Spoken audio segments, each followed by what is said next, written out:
Someone sent me a link and it says I want iPhone 14. Wait, what? Too easy. No! May account!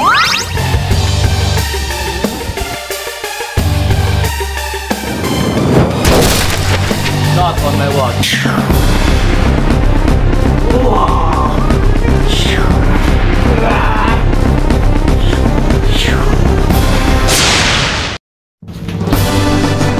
Tip number 1. Never click suspicious link from unknown senders. I will change my password.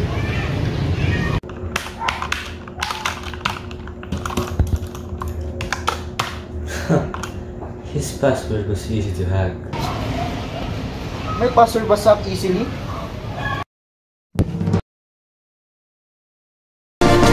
Tip number 2. Create a strong password.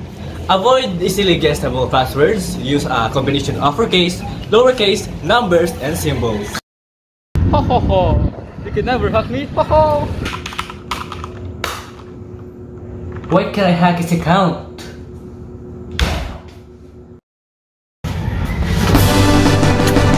Tip number 3. Set up 2-factor authentication.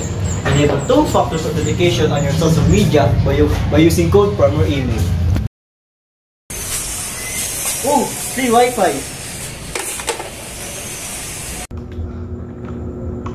Someone joined my Wi-Fi bait. Their account is mine.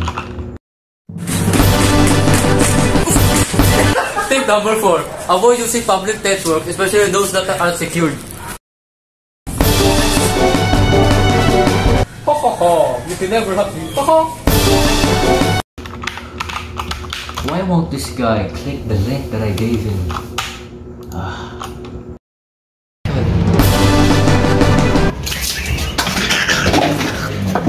Tip number 5. Don't open suspicious DMs.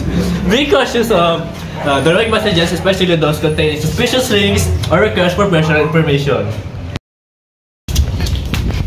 Wow, this girl is beautiful.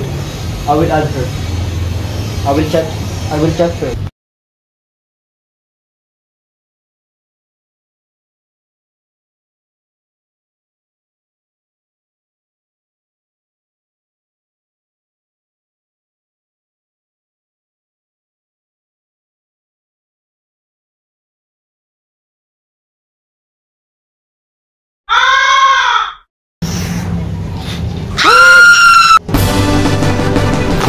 Tip number 6. Don't fall bait to fake accounts. Be wary to fake accounts impersonating individuals or brand.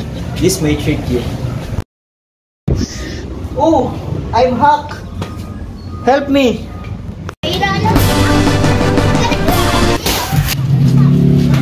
Tip number 7. Inform the support team of the affected services.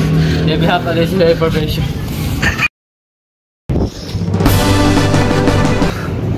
Tip number 8. Scan your device for malware or viruses. This will help you to identify if your device is being attacked by hackers. Tip number 9. Unlink hack accounts. If you have hack accounts and it's connected to your social media, unlink immediately. Tip number 10. Always be precise. Don't fall to those unknown links and unknown persons. Keep your account secure and use a strong password.